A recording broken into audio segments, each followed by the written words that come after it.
for today, I'm gonna show you how you can easily download Microsoft Office apps on your mobile device. So, so just type the Google Play or App Store on your PC.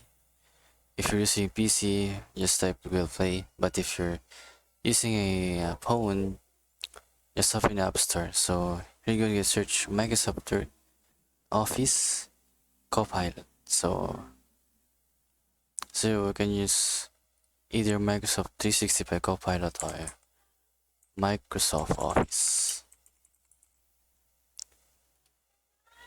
So here's the apps that you can download. So you can download them individually to install on more device.